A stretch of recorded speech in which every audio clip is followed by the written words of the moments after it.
You've played the missions, but do you really know the lore? We are here to be your guides. Your guardians. This is Guardians of Lore. Good morning, good afternoon, good evening, and good night, Guardians. Welcome to Guardians of Lore. This is episode 123, recorded August 9th, 2021.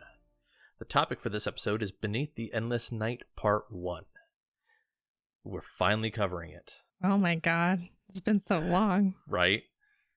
It felt like we'd never get here.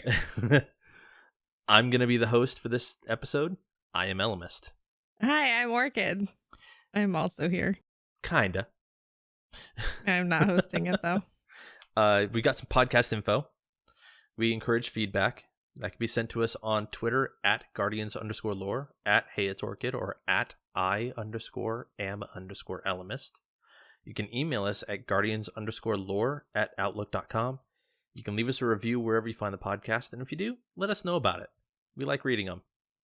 You can also jump in our Discord. The invite is down in the episode description. And lastly, you can find our info on thelorenetwork.com alongside many impressive lore content creators. We're still there. I don't see why we wouldn't be. Yeah, you never know. So, this week at Guardians of Lore, the Twoggle, there was a PvP tweet. There was. They just give us these little nuggets, like once every 2 years. They're like, hey, we're working on PvP once in a while. Yeah, ahead of the showcase this month, I wanted to take a little time to talk about Destiny PvP. This is Joe Blackburn, the head of Destiny. He is the assistant game director for Destiny 2. And this was kind of like a small bone that they threw to us, saying like, hey, we know that we haven't done anything with PvP since Trials came out. A year ago. Actually, I think it's like a year and a half at this point. It was since Forsaken came out. No, or Season of the Worthy. No, it came out, over a year and a half ago. No? It's something like that. Year and a half ago? Yeah.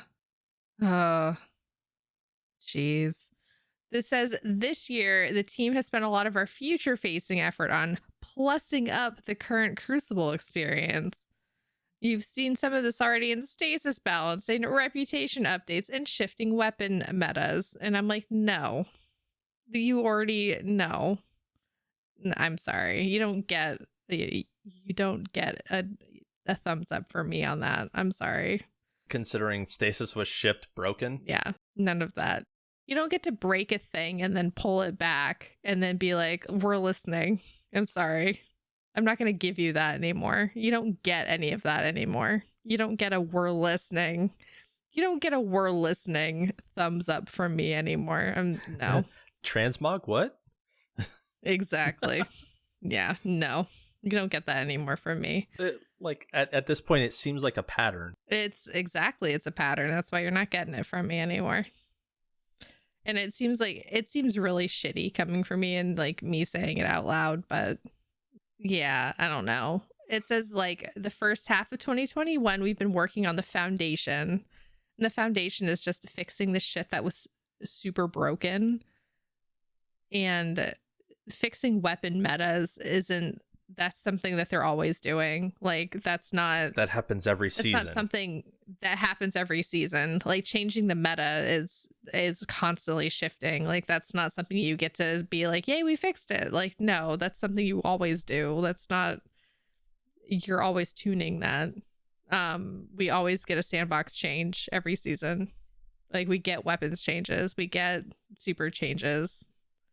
Like that's a part of the game. That's what keeps the game fresh.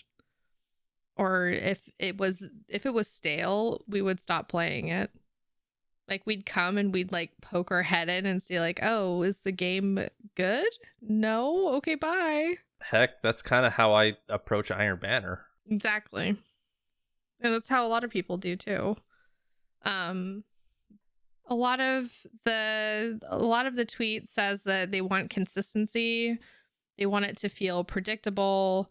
If you play PvP, the team wants you to understand that you will be getting new maps and modes every year, and that the cadence of those coming out feels predictable. And I'm like, really? What does that even look like? Right. Because when you say new maps, what does that even mean? New maps. Because we've been screaming for new maps. 700 days since we've had new maps, by the way. Yep. Just gonna put that out there. And that's exactly why I tell people, like, yeah, I enjoy the PvE aspect, but like Crucible needs love. As a Crucible main and not a PvE person, you guys get new PvE stuff and new raids and new everything else, and it's been 700 plus days since we've had a new Crucible map. Just a map that has all of the same like pieces of game that all of the PvE things have. So all you have to do is put it together into a map.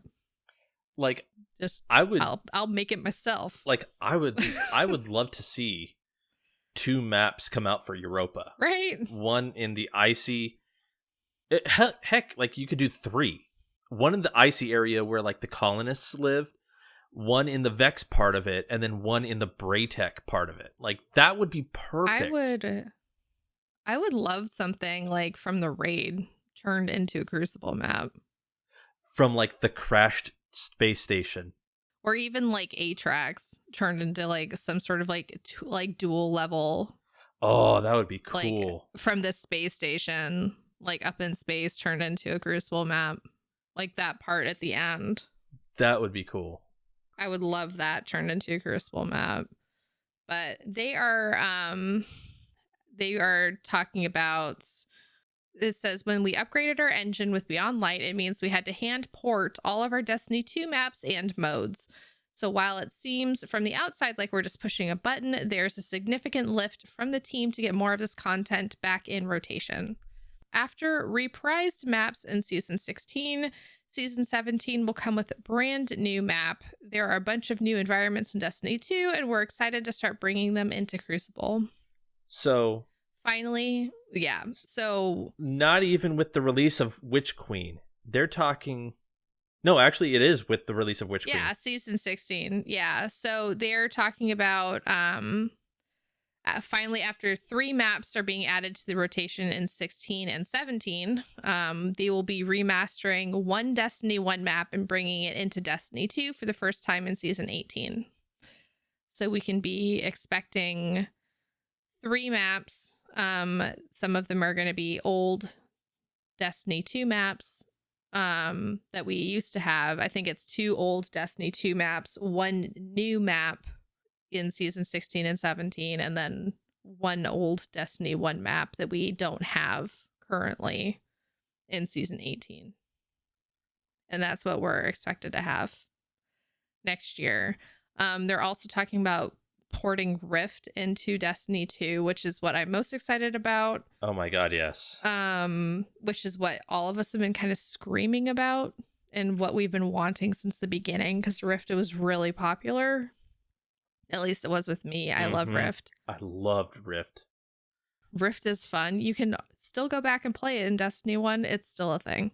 And see, I ended up getting a huge kick out of it whenever it was Iron Banner Rift. Because you go in to... I know. Because you go in to do Iron Banner bounties and you're just having fun with Rift. See, this is a thing. It's like, this is what Iron Banner is missing. Like, the fact that it's only Iron Banner Control and it's not Iron Banner Rift, Iron Banner Clash, Iron Banner Mayhem, and it's just Iron Banner Control. Like, I've been saying that for ages. Really makes Iron Banner stale. And it didn't used to be that way. It used to be Iron Banner, lots of different stuff. So it's too bad. It used to be on a rotation. Yeah. Which sucks. And it was like, oh, hey, if I don't like this game mode, I just skip out on Iron Banner this week. Yeah.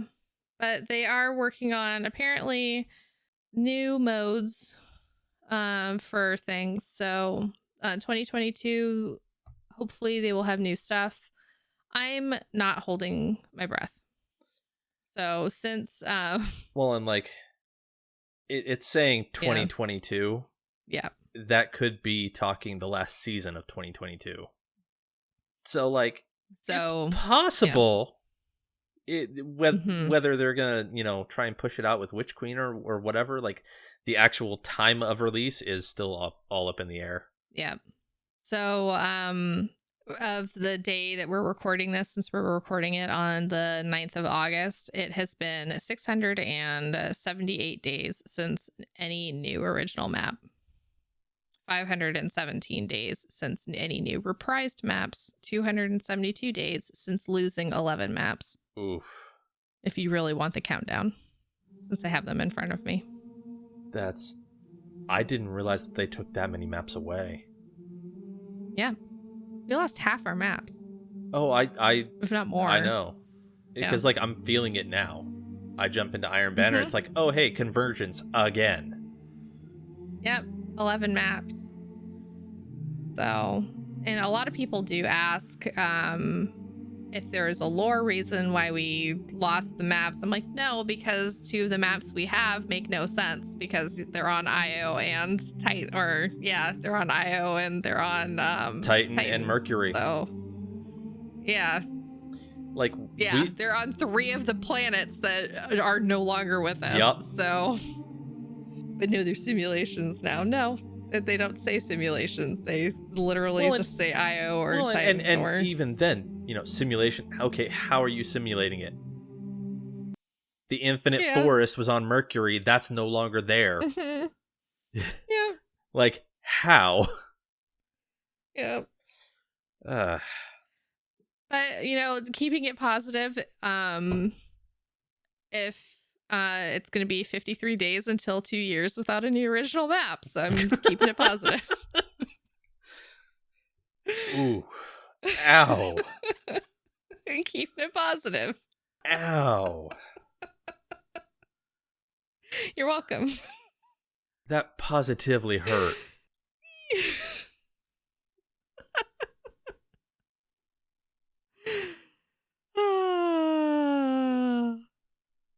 So, we've also got some sandbox changes. Mm-hmm. We do. We have a bunch of sandbox changes. This is totally this entire Twoggle this week is totally up my alley because I'm like a big sandbox PvP nerd. I'm so sorry. Well, like there are a few changes that I'm feeling that you're excited about too. Yeah, I know. Either excited or dreading. Like, yeah, I'm with you on that one. Definitely. We could go from the top. I think. Yeah. Is the best way to do it. And just if you guys have it pulled up and you're listening to this and you're at your computer, I think the best way to do it is just to go through it with us. I don't think we're gonna hit every single one of them. No, because there's too many things to hit. They're just absolutely. This list is way too high, but they're separating the melee actions finally. I have once too many times tried to punch something and did it wrong, or tried to throw a throwing knife on my hunter and did it wrong. Or smoked myself. and I think that's part of why I don't main hunter, is because that's happened one too many times and I've been like, yeah, screw this. Oh yeah, it happens. But so what they're gonna do is you'll be able to bind your charged and your uncharged melee attacks because they are separating them onto separate inputs. So hooray, for PC people, that's gonna be super easy. So you can just put on different mouse buttons if you have a bunch of buttons on your mouse like I do. For controller people, I don't know what you're gonna do. We're gonna have to finagle things around. Yes. I'm waiting to see how it actually is implemented, because it might just be as simple as, oh, hey, I'm not using this button for much of anything, so I'm just going to attach it to that. Or it could be part of the actual layout. Yeah. Because they don't allow controllers to customize their layout. Don't they? I thought they did. It's under custom. I can do that on Xbox. It's been a while since I've looked at it then. Yeah, you can do that. I retract my statement. Yeah. You should be able to. But either way, like I'm waiting to see how it's actually implemented. Yeah, if you guys figure out like a good way to do it, definitely let us know how you guys have decided to map your buttons, because I'm really interested to see how controller people on console have figured it out. Yeah. I mean, for PC people, we have unlimited buttons, so for me, it's no problem. But I am interested to see, like, Xbox and PS4 people are gonna do it. I think for me personally, I'm gonna map it to my B button. I currently have that set for nothing. What do you mean nothing? With the specific layout that I'm using, Yeah. like my actual crouch is my right stick pressed. Okay.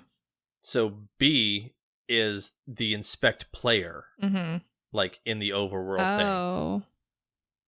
Which, why the fuck would I use that? I don't know. Are you using green thumb? Yes. Oh. Either that or Puppeteer. I don't remember. It might be Puppeteer, actually. Either way. Interesting. If I get to map it to an actual button, it's probably going to be B. Interesting. Huh. But anyway, there are going to be some changes to sliding. Oh, yeah. The slide change. People are losing their shit with this. My God. I'm so confused by it anyway, because they're just like, this is bad. I'm like, okay, but is it? I mean, like, okay, but something, slidey shotgun, something, I don't understand. I don't know. It looked like a lot of the changes were specifically to slide shotgunning. Yeah. So, but it's sliding with any weapon, and it's really just going to affect people who are, I think it's really just going to affect like PvP people more than anything. But it's negative 20% stability plus 15% shotgun pellet spread. So yeah, shotgun people, and 1.5 times flinch. Which makes sense, because if you're sliding anywhere, your flinch is going to be higher. So, you crazy cracked like slidey sniper rifle people while you're aiming and sliding at the same time, like you're not going to be able to pull off those like, crispy headshots. Slidey crispy headshots because you're sliding while you're trying to do it. Like, it's a little more realistic. So I'm sorry you can't do those really good power fantasies. Sorry. I don't care. Get over yourselves. We'll see how it plays out. I mean, everyone was freaking out about the recoil thing, and it turned out to be literally nothing. So I think this is going to end up being the same thing. Probably. Yeah. So let's just move on. I mean, I'm sorry if your slidey shotgun thing is going to be terrible. It's going to be fine. It's going to be fine. So do you want to talk about the Titan stuff? Yeah. So there's one change that I'm really looking forward to. It's to the Middle Tree Sunbreaker. Okay. They are actually increasing the time that throwing hammer survives before exploding. Like, it's almost double the time. And they're increasing the damage of the throwing hammer against powerful PvE combatants by 50%. So I have more reason to actually go run my favorite subclass, or one of my favorite subclasses. But then there's a change that they're making to bubble, it does not spark joy. Oh no. It doesn't spark joy. So they increase the actual damage that the bubble takes from bosses from 0.25 times to 7 times damage. But it's all dependent on the actual resilience of whoever is casting the bubble. So, like, if you have maxed out resilience, or we don't even know where exactly it's going to max out, but if you end up hitting that cap, damage taken will scale down to 0.25 times, so quarter times. So that I'm kind of worried about. You know, from a PvE standpoint, like, people need me for bubble. And if I can't provide a sturdy bubble, my team's fucked. So we'll see how it ends up going. It's got me worried. There are some hunter changes that are coming. Yeah, so the Top Tree Golden Gun one is something I really like. So they changed the damage fall off from 20 meters to 25 meters in the Crucible, so that's gonna be really good. That's an excellent change. I see that used a lot in Crucible, so super duper 2 thumbs up for that one.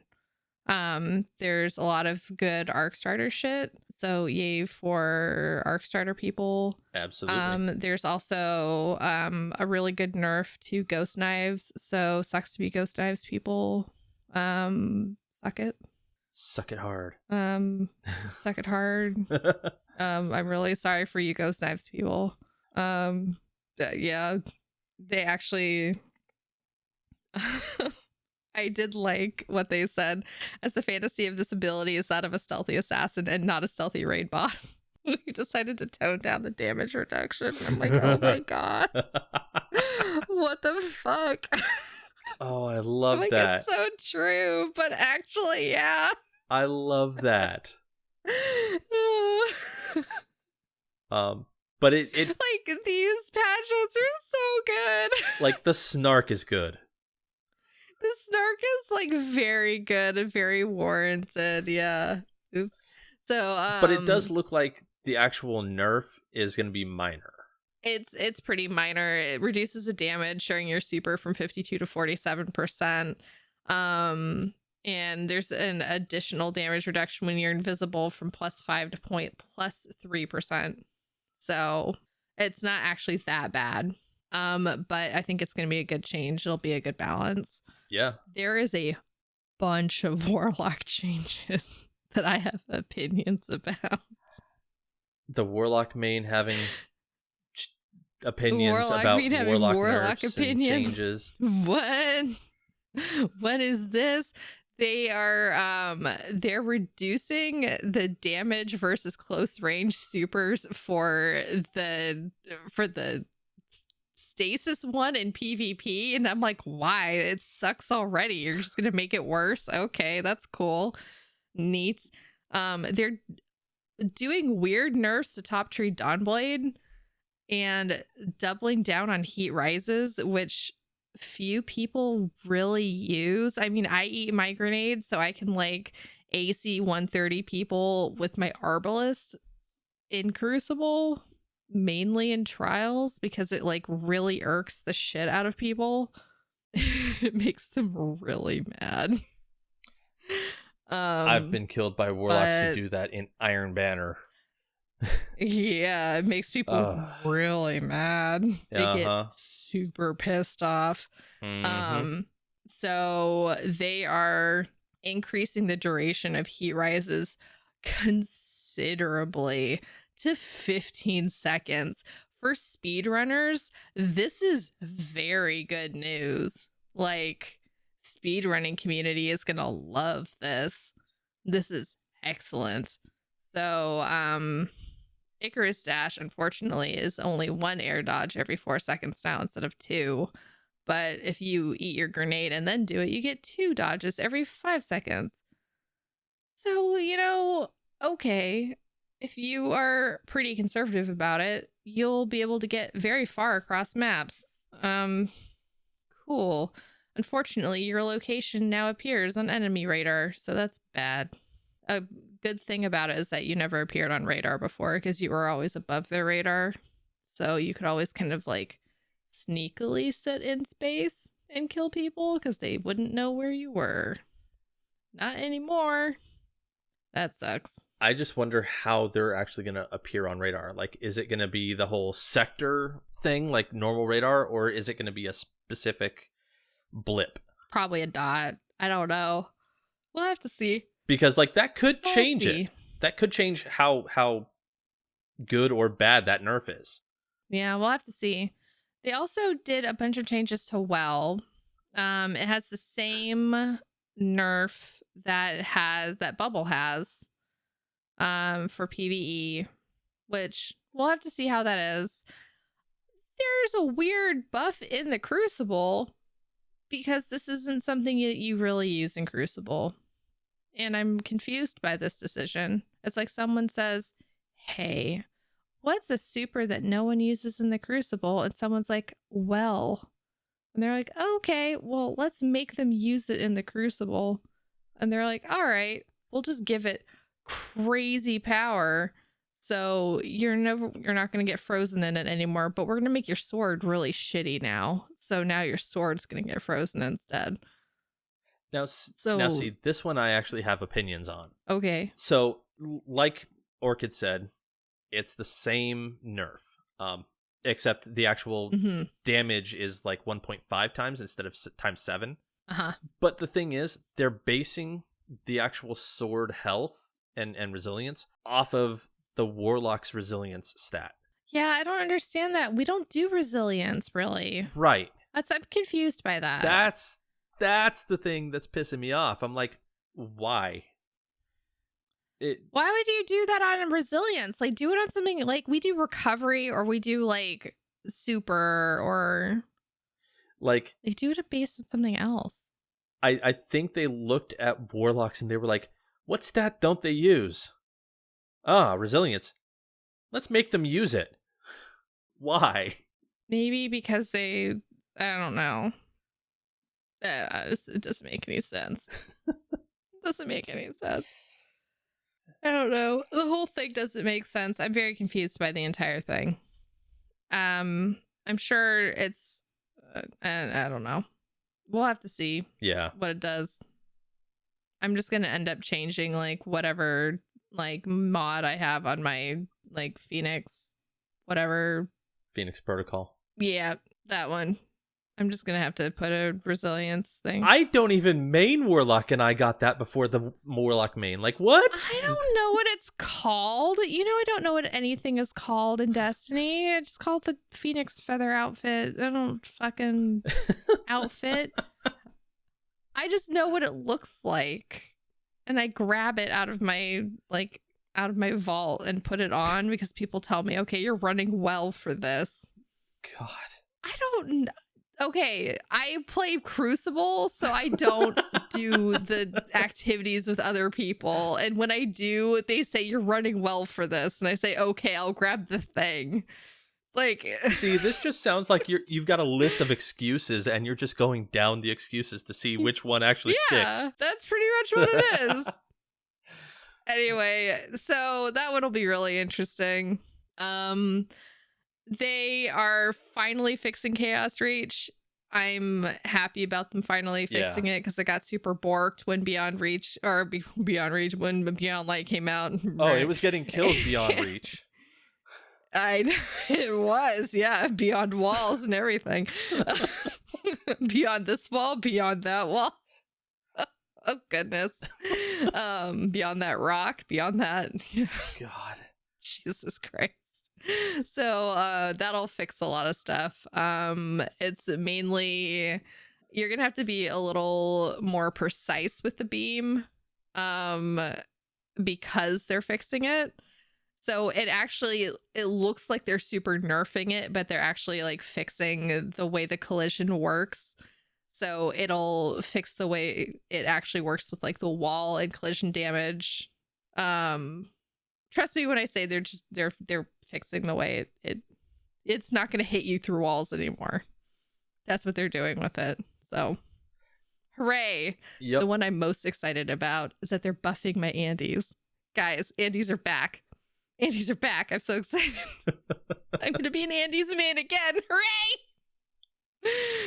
For people who don't know, ARC buddies are named Andes. If you are a newer listener and did not know this. Yeah. They have a name. They're named Andy. They're Andes. Andes are now 13 seconds and are going to fire 10% faster. I'm very excited about this. That's all you need. I'm going to have infinite Andes again. Oh, man. Hooray. And then who cares about Nova Warp? No one. That's pretty much it. Yeah. Turning your tokens. Yes. Claim your rewards because the season's pretty much over. The season is pretty much ending like a week after this releases. Like now. Week and a half. Yeah. So claim all your season 14 Bungie rewards, your seasonal challenges, anything from the season 13 season pass that you still have on any of your characters. Your splicer engrams, all your rewards for like infamy, valor, and don't forget to turn in your Vanguard tokens. Those are being not deleted but deprecated. They are not going to be usable in the new season. No. So claim your rewards, turn all the shit in. Do it. Turn it in. And now let's go ahead and listen to a Lore Network ad. Let's do it. Yeah. Woo. The Lore Network.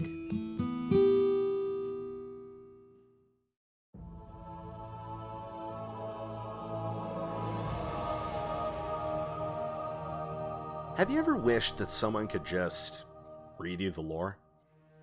Destiny Lore Audiophile may be just the podcast you've been looking for. Join us as we bring the stories of Destiny to life, with straight readings of your favorite lore with no analysis or commentary, or as we breathe life into these tales with acting, sound effects, and music. Currently, you can find Destiny Lore Audiophile on Podbean, Spotify, and iTunes at Destiny Lore Audiophile. Audiophile is spelled with a PH instead of an F.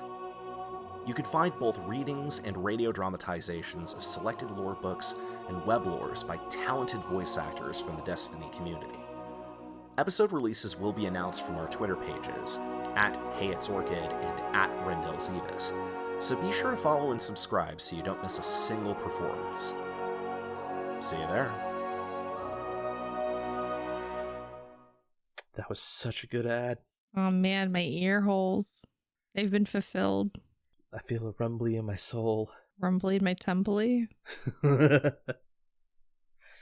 So, brief intro to the topic.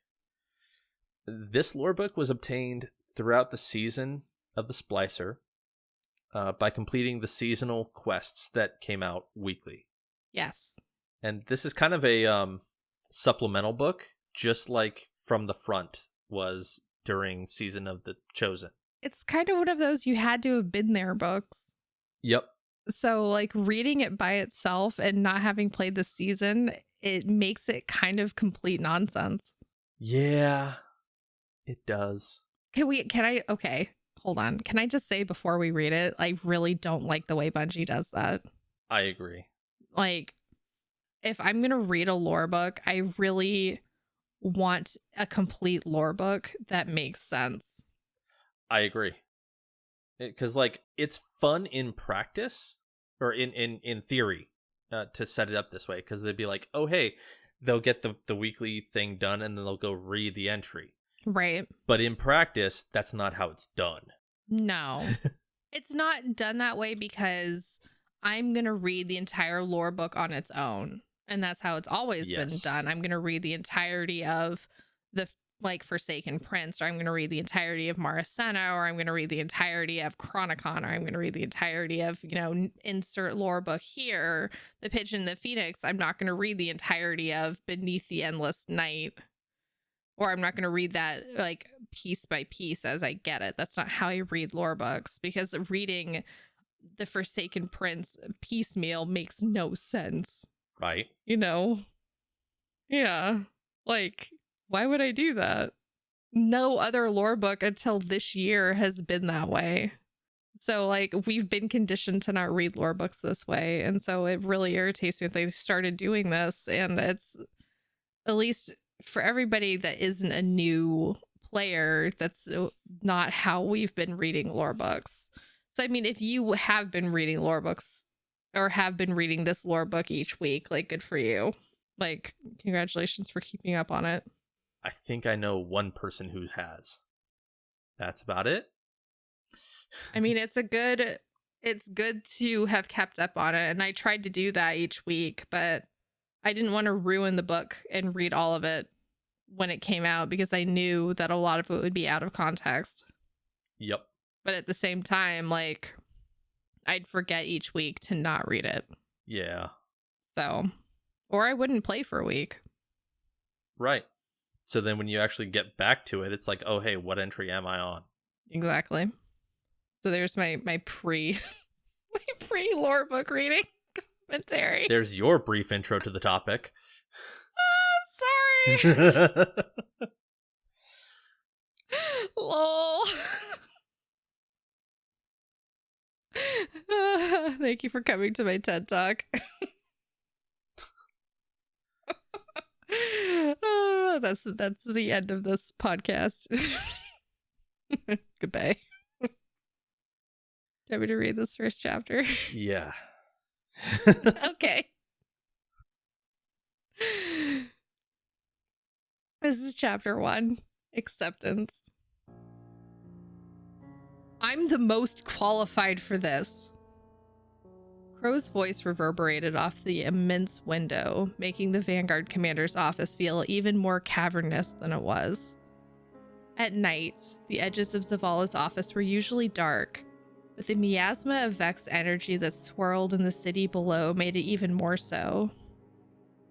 Crow sighed and paced in the gloom like a caged animal. Zavala faced the window and stood, unmoving, a statue carved of Iramar, depicting a test of infinite patience. He glanced over at Ikora, her hands gently clasped as she watched Crow with disquieted contemplation. We know, she said after what felt like an eternity. But your expertise and relationship with the Eliksni aren't the only deciding factors here. Exactly how long am I going to be continually tried in a court of public opinion? Crow asked pointedly. And when in this trial will I be given a clear understanding of what I'm on trial for? Zavala regarded the Awoken's reflection in the window. It reminded him of the near fatal walk through the gardens not all that long ago. His shoulders sagged. Crow, Zavala said. He turned to face him. This is a delicate situation. The consensus has come down hard on us for welcoming the Eliksni into the city, and I can't have them using you as another bludgeon. So that's all this is, a political maneuver, Crow pushed, to protect yourselves.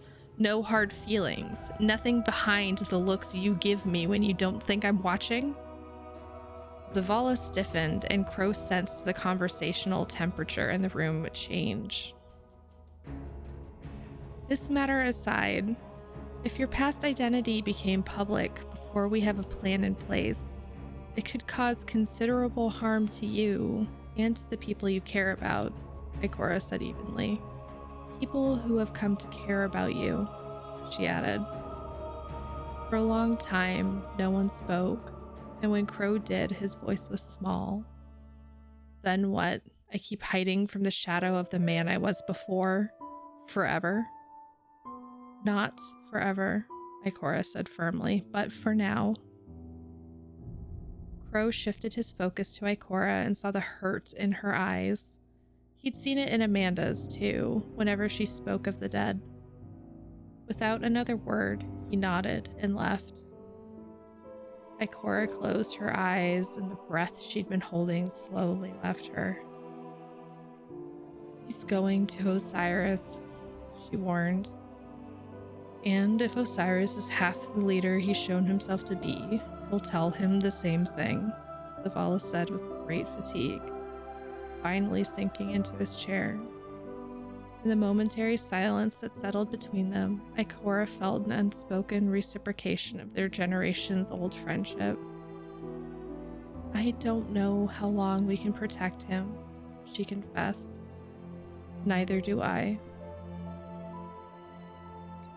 So Crow is pissed because he's being sidelined. Crow wants to do more things, and he's stuck. Yeah. And we talked last week about him, about Compass Rose shotgun. Yep. And him being pushed away with, being given another fire team, but being put far away from the city with other